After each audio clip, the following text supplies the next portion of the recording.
नमस्कार, आपण पाहतात कटू सत्य लाईव्ह न्यूज. चॅनलवर नवीन असाल तर चॅनलला सबस्क्राईब, शेअर, लाईक, कमेंट करून महाराष्ट्रभरातील नवनवीन बातम्यांसाठी बेल आयकन दाबायला विसरू नका. जिथे जिथे आशा दिसते तिथे तिथे आपण असायला हवं असं मला आयुष्यभर वाटत आलेलं आहे. तर आज ती आशा दिसली मला, त्यामुळे थकवा पळून गेला. तुम्ही आशावादी राहा. एक दिवस या देशातलं सरकार बदलणार आहे आणि हा देश बदलणार आहे ही मला आज खात्री वाटलेली. आज आम्ही प्रत्यक्ष रणांगणातून आलेलो आहे आणि हे रणांगण जंतर मंतरचं होतं. सकाळी 8 वाजल्यापासून संध्याकाळपर्यंत 5:30-6 वाजेपर्यंत आम्ही जंतर मंतरवरचं एक प्रकारचं युद्धच पाहत होतो असं म्हणा.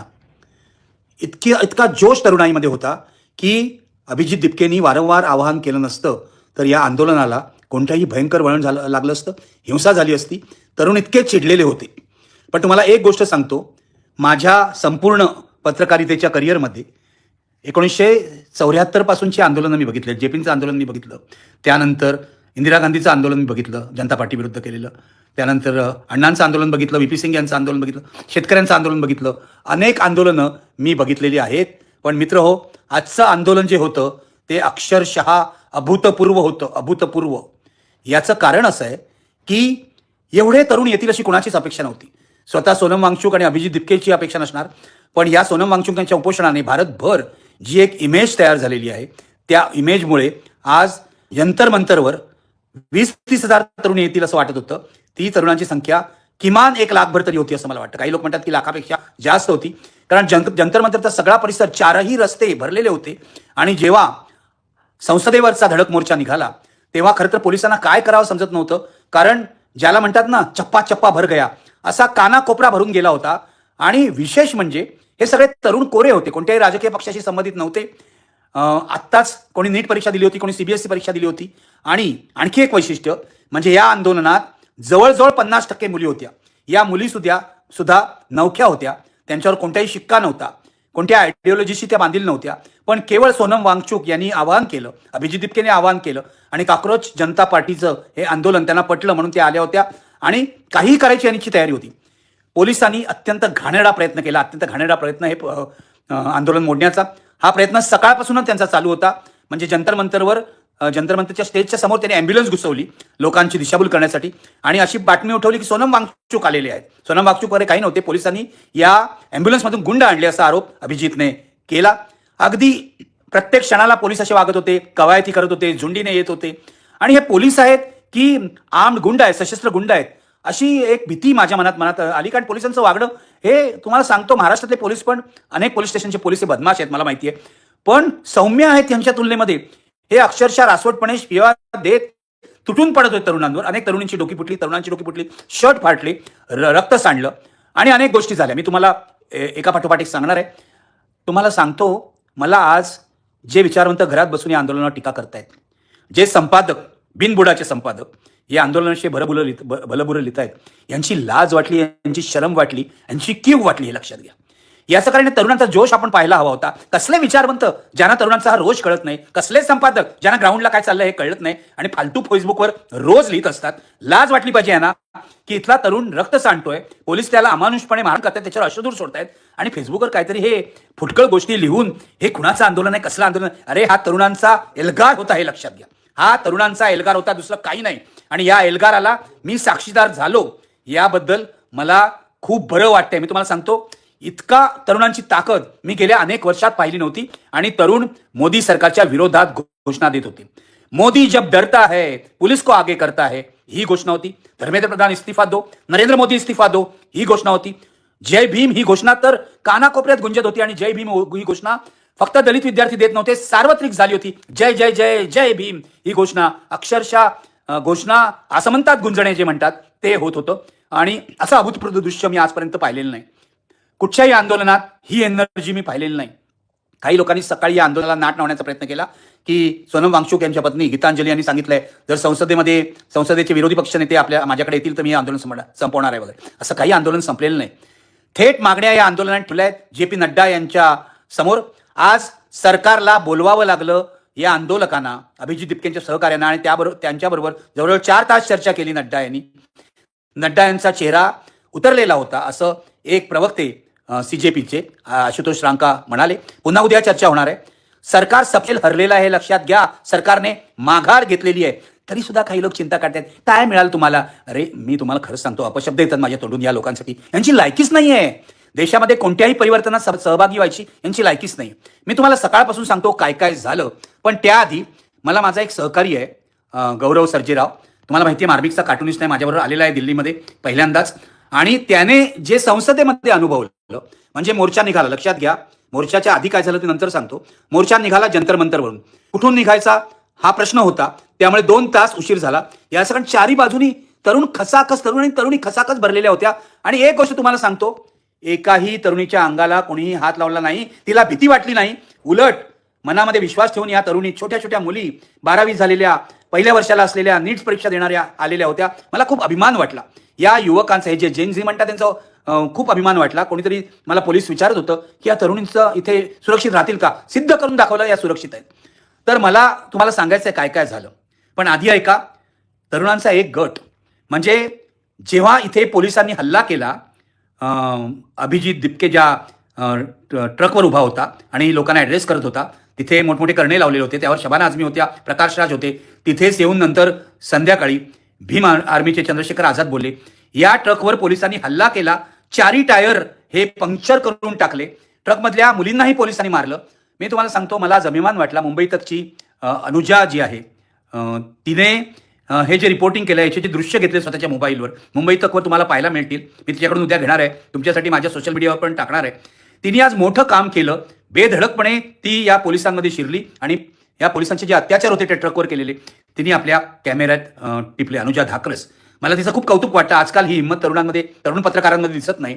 पण एखाद्या तरुणाला किंवा तरुणीला संधी मिळाली तर त्या संधीचं सोनं कसं करते ती, हे अनुजाने आज सिद्ध केलं. अनुजा, अभिनंदन. तू ही चित्र, तू आणि तुझा जो कॅमेरामन होता, त्यांनी ही चित्र जगापर्यंत पोहोचवली. हे फुटेज पोहोचवलं. पोलिसांचा लाठीमार तू दाखवलास. लाठीमार एकदा नाही झाला, अनेकदा झाला. फ्रंट गेटवर झाला, मागे झाला, अश्रुधूर सोडण्यात आला आणि मुलींची डोकी फुटली, मुलांचे शर्ट फाटले, त्यांना स्ट्रेचरवरून न्यावं लागलं. तरी सुद्धा पोलीस दुर्लक्ष करत होते. शेवटी स्ट्रेचरवरून CJPच्या स्वयंसेवकांनी यांना दिलं. पोलिसांनी पाणी बंद केलं. आज लाज मला. पोलिसांनी जवळपासच्या टपऱ्या बंद केल्या, लोकांना खाणं मिळू नये अशी व्यवस्था केली. पण एक गट तिथून उठला.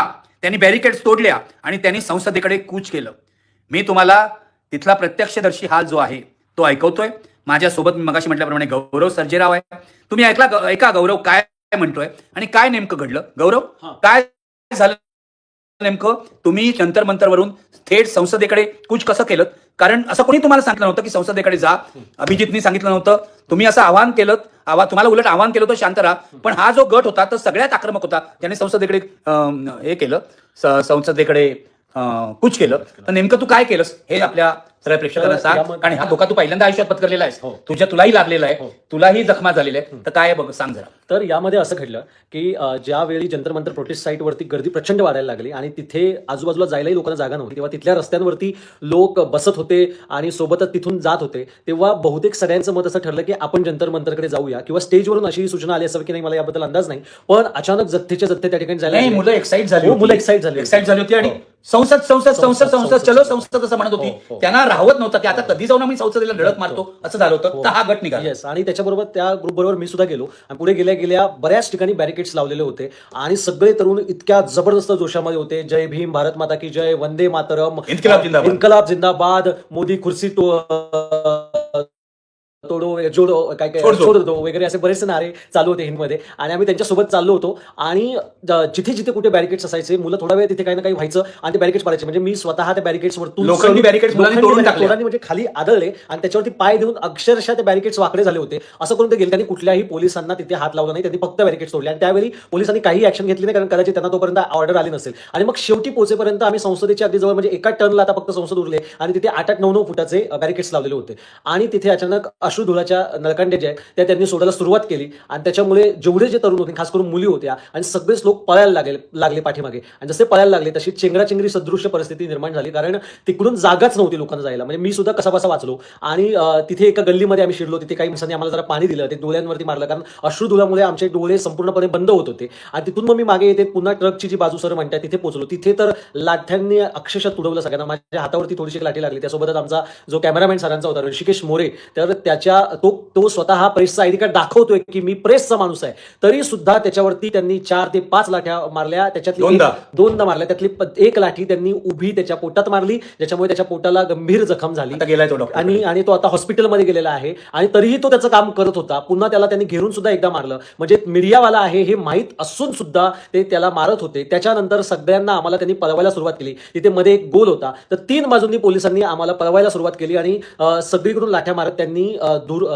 धुराच्या कांड्या फेकल्या. त्याच्यामुळे अक्षरशः सगळ्यांचे डोळे लाल झाले होते, गाल लाल झाले होते आणि घसे सगळे बसले होते. आणि तिथून परत आम्ही एका गल्लीमध्ये आम्हाला ढकलून दिलं. अजूनही तुला त्रास होतोय? हो, डोळे अजूनही झोमतायत आणि अजूनही जड पडलेले. आयुष्यातला हा अनुभव कसा वाटतोय? मला खरं तर सांगतो, मला नाही, मला उत्साह वाटला खूप. मला असं वाटलं की मला एकटं आणि मी मला जे अस्वस्थपणा होता की यार या देशातले तरुण का उठत नाही, सगळे सोशल मीडियावर काय करतायत. आज जे चित्र बघितलं, मी खरं सांगतो जे घडलंय ते खूप वाईट आहे किंवा ज्यांना लागलेलं आहे, पण मी सांगतो हे येणाऱ्या काळाची नांदी आहे आणि हे खूप जबरदस्त घडलेलं आहे. खूप जबरदस्त आहे मित्र. मला काळजी इतकीच वाटते, हा जो गट होता संसदेवर कूच करणारा, हे गट वाढत गेले. अभिजित सगळ्यांना सांगत होता शांततेने करूया. जवळजवळ 60-70 मुलं शांततेत होती. एक गट यांनी संसदेकडे कूच केली. मला असं वाटतं 1000-2000 मुलं असतील ती, कदाचित जास्त मुलं होती. पण मला असं दिसतंय जर सरकारने अशा आंदोलनाला प्रतिसाद दिला नाही मित्र, तर भारताचा नेपाळ व्हायला वेळ लागणार नाही याची मला खात्री पटली. कशी रक्तबंबाळ झाली मुलं, पण घाबरली नव्हती, हे लक्षात घ्या. एका मुलाला जबरदस्त एक तिकडचा ऑफिसर मारत होता, तर मी मध्ये पडलो वाचवायला, तर त्यांनी मलाच धरलं, मलाच दाबून टाकलं. मी म्हटलं अरे मी सिनियर सिटीजन आहे आणि सगळ्यात महत्त्वाची गोष्ट मी पत्रकार आहे, तू मला काय मारतोयस, तू या मुलाला का मारतोयस. मुख्य म्हणजे तू पोलीस अधिकारी असतील तर वॉर्निंग द्यायला पाहिजे होते, थेट मारायला सुरुवात केलीस. मग झालं असं त्यांनी मला धरल्यावर धडाधड युट्यूबवाले आले, युट्यूबर्स आले आणि त्यांनी शूट करायला सुरुवात केली. आणि मग त्यांच्या पाठवून मुलं मुली सगळ्या आल्या आणि त्या पोलीस अधिकाऱ्याच्या विरुद्ध घोषणा द्यायला लागल्या. ताबडतोब त्यांनी मला सोडून दिलं, माझी माफी मागितली. मला काय फारसं लागलं नाही, थोडंफार पायाला वगैरे लागलं, दॅट इज ओके. पण मुद्दा असा आहे की इतकं मोठं जबरदस्त आंदोलन होत असताना, जबरदस्त अभूतपूर्व, हे लक्षात घ्या, मोदींच्या पोलिसांनी जे अत्याचार केलेले आहेत ते निव्वळ अक्षम्य आहेत, अक्षम्य आहेत. आमचं आता नाव घेतलं, हा ऋषिकेश मोरे जो माझा कॅमेरामॅन फोटोग्राफर आहे, हा 23 वर्षाचा तरुण मुलगा आहे. आताच त्यांनी जर्नलिझमचे आणि सगळ्या फोटोग्राफी कम्युनिकेशनची डिग्री घेऊन बाहेर पडलेला आहे. कुठे कुठे इंटर्नशिप करतो, फ्रीलान्सिंग करतो. तो इतके सुंदर फोटो काढतोय, तुम्ही बघा, मी ठरलेले आहेत त्याचे फोटो माझ्या इंस्टाग्रामवर आणि फेसबुकवर. आता उरलेले फोटो तो हॉस्पिटलमधून बाहेर आल्यावर मी टाकणार आहे. याच्याकडे आता त्याला आमच्या बीबीसीतले काही सहकारी हॉस्पिटलमध्ये घेऊन गेलेले आहे की त्याला इंटरनली काय मारा लागलाय का बघायला. पण ऋषी मोरेनी जसं अनुजा धाकरसनी धाडस दाखवलं, तसं ऋषी मोरेनी धाडस दाखवलं. पण मित्र, मला दुःख होतंय सांगायला, एकही बडा संपादक दिल्लीतला या प्रोटेस्ट साईटवर काय बघायला आला नाही. काल आणि मी तुम्हाला सांगतो, कारण इथे गोदी मीडिया चले जाव असे नारे मुलं सातत्याने द्यायची. एबीपीचा जर कॅमेरा दिसला, एबीपीचा जर माईक दिसला तर त्यांना अक्षरशः मुलं वेडी करून सोडायची. आजतकचा दिसला तर वेडी करून सोडायची. पण मराठी पत्रकारांना या मुलांनी काही त्रास दिला नाही, एवढी समंजसपणा त्यांच्यामध्ये होता. पण सगळ्या मीडियाने त्यांच्यावर बहिष्कार टाकला. मेनस्ट्रीम मीडियाने काहीही त्यांना स्थान दिलं नाही. तरी सुद्धा कोणी हे आंदोलन मोठं केलं. मी तुम्हाला सांगतो, हे आंदोलन युट्यूबर्सनी मोठं केलं. छोट्यातल्या छोट्या युट्यूबर पासून अंजुम असेल, रवीश कुमार असेल किंवा अभिसार शर्मा असेल, पुण्यप्रसून वाजपेयी असेल, या लोकांनी हे आंदोलन मोठं केलं आणि त्यांच्यावर जनतेने विश्वास टाकला. हा फार मोठा इशारा आहे गोदी मीडियाला किंवा मेनस्ट्रीम मीडियाला. हे लक्षात ठेवा, तुम्ही जर सत्य सांगणार नसाल तर आम्ही युट्यूबकडे वळू, असं ही तरुण मुलं म्हणतायत. आणि जर सुधारला नाही गोदी मीडिया तर आम्ही त्याच्यावर बहिष्कार टाकू असंही सांगतायत. जे गोदी मीडियातले चांगले लोक आहेत त्यांना घाबरायचं काही कारण नाही. जसं आज इंडिया टुडे ग्रुपमधली असून सुद्धा अनुजाने खूप चांगलं काम केलं, पण आजतक आणि इंडिया टुडेवाले काही इथे येताना मला आज दिसले नाहीत.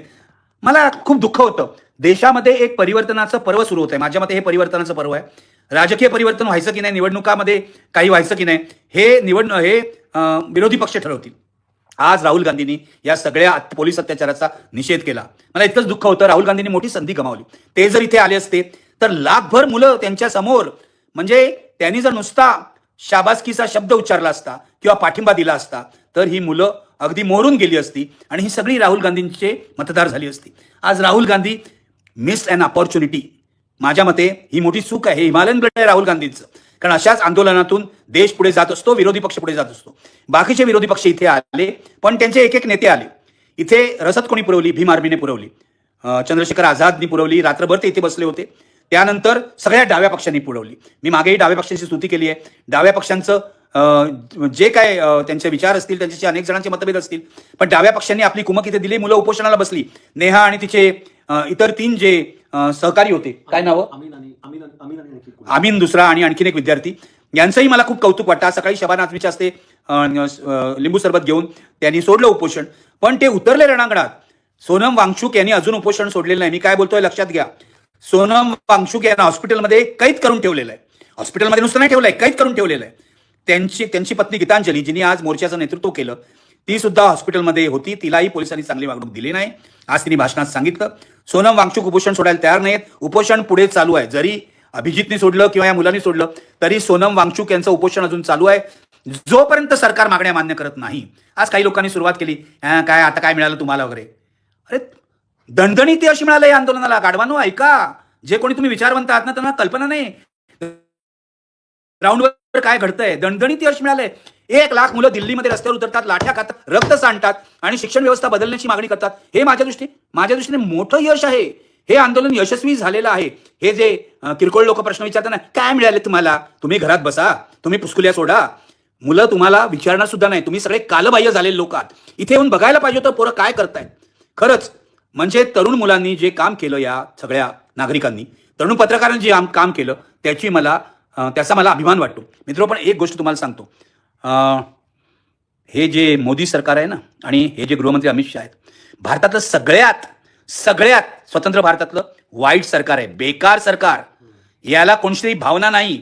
मोदी हा मुर्दाड माणूस आहे असं माझं म्हणणं आहे. हे सगळे हरामी आहेत. मला कुणीतरी म्हणेल हरामी हा शब्द वापरू नका, मी विचारपूर्वक वापरतोय. हे सगळे हरामी आहेत. 1 लाख तरुण मुलं मुली रस्त्यावर उतरतात आणि मोदीला काही वाटत नाही. आणि काय झालं, संसदेवर मुलं चालून गेली म्हणून मोदींचं संरक्षण वाढवलं. अरे वा, संसदेमध्ये गदारोळ झाला कारण विरोधी पक्षांनी हा मुद्दा उठवला. संसद ऍडजर्न झाली आहे, लक्षात घ्या. पण केलं काय, तर मोदींचं संरक्षण वाढवलं आणि मोदी आणि शहानी इथे मुलांवर पोलीस घातले, लाठी हल्ला केला, अश्रुधूर सोडला. कसलं सरकार आहे हे? लोकशाहीतलं सरकार नाही. आंदोलन हाताळताना यांनी सगळ्या मानवी हक्कांचं उल्लंघन केलेलं आहे. Human right violation. प्रगत राष्ट्र अशा व्हायोलेशनला वाईट मानतात. त्यांच्याकडे अशी व्हायोलेशन प्रोटेस्ट बाबतही, अशा प्रकारच्या सरकार विरोधी आंदोलनाबाबतही होत नाही, ते लक्षात घ्या. मोदींनी ते केलेलं आहे. मी तुम्हाला सांगतो, आज एक तर शेतकरी आंदोलन झालं त्यावेळेला, कारण 700 शेतकरी या लोकांनी 1 वर्षात मारले. त्याच्या खुनाची जबाबदारी, जशी GD अग्रवाल यांच्या खुनाची जबाबदारी मोदीची आहे, तरी 700 शेतकऱ्यांच्या खुनाची जबाबदारी मोदीचीच आहे, हे लक्षात घ्या. आणि जर मोदींनी यापुढे तरुणांना टार्गेट केलं, कारण पोलीस करत होते बाहेर, तर मात्र जनता ते सहन करणार नाही असं मला वाटतं. बाहेर थोडी हिंसा झाली, पण ही हिंसाचार कोणी केला? या मुलांनी केला? माहित नाही. मुलांना प्रवोक करण्यात आलं होतं. पण आज सकाळी एक दगडांचा ट्रक तिथे पोलिसांनी उभा केला होता. पोलिसांनी दगडांचा ट्रक आणायचं कारण काय ठेवली होती? एक फुटकी गाडी आणून ठेवली होती की उद्या हे दाखवायला की तरुणांनी कशामुळे गाड्या फोडल्या. ऐका काय चाललंय पोलिसांची. पोलीस हे गुंडगिरी करतायत, पोलीस हे गुंडांच्या टोळीसारखे वागतायत, हे लक्षात घ्या. स्वतःची नावं नेम प्लेट्स काढून टाकल्या. आणि मला तर वाटतं की बाहेरच्या ज्या गाड्या फोडल्या त्या पोलिसांच्या भाडुत्री गुंडांनी फोडलेल्या आहेत. त्यामध्ये CJPचे लोक नव्हते. कारण जर 1 लाख लोक चिडले असते तर आज दिल्ली राहिली नसते, हे लक्षात घ्या. 1 लाख मुलं चिडली. आणि तुम्ही लक्षात घ्या, मला जेव्हा तो पोलीस अधिकारी पकडत होता, धरत होता, तेव्हा एका मुलाने चिडून दगड उचलला त्याला मारायला. बघा काय झालं. युवराज मोहिते मध्ये पडले आणि त्यांनी त्या मुलाच्या हातात दगड काढून घेतला आणि त्याला सांगितलं नाही असं करायचं नाही, हे अयोग्य आहे, आपलं आंदोलन बदनाम होईल. तेव्हा त्या मुलांनी दगड टाकलेला आहे. म्हणजे इतकी चिडलेली मुलं आहेत, इतकी मोदीला शिव्या घालत होती की आजपर्यंत मी अशा शिव्या ऐकल्या नव्हत्या. मुलीही यामध्ये आघाडीवर होत्या.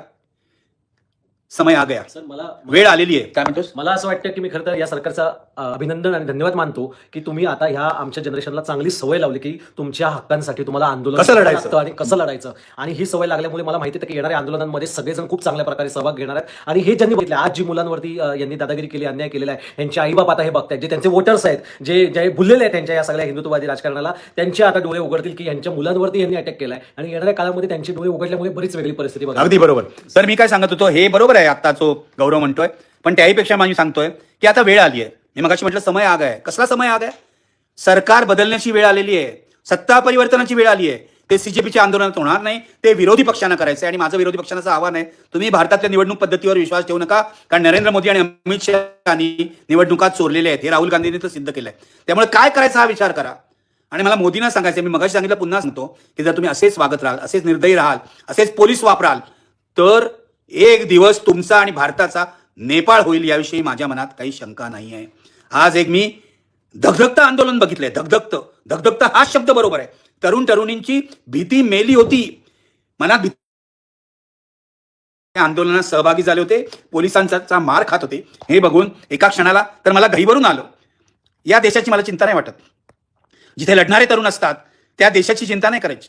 हे तरुण आज शिक्षण पद्धतीसाठी लढतायत, उद्या लोकशाही सुद्धा साठी लढतील आणि ते अशा प्रकारे त्यांना पुढे घेऊन जायची जबाबदारी ही सीजेपीची आहे की नाही मला माहित नाही. सीजेपी पुढे काय करणार आहे मला माहित नाही. मी उद्या अभिजितशी बोलणार आहे, पण आपली सगळ्यांची आहे, लक्षात घ्या. ही जी तरुणाई रस्त्यावर उतरलेली आहे तिला असंच फुकट घालवू नका. तिला टोमणे मारू नका. या तरुणांच्या उत्साहाचा, त्यांच्या सळसळत्या रक्ताचा वापर करून घ्या. इन्किलाब जिंदाबाद आणि जय भीम, जय भीम ही घोषणा आज सार्वत्रिक झाली, जो तो ती देत होता, हे लक्षात घ्या.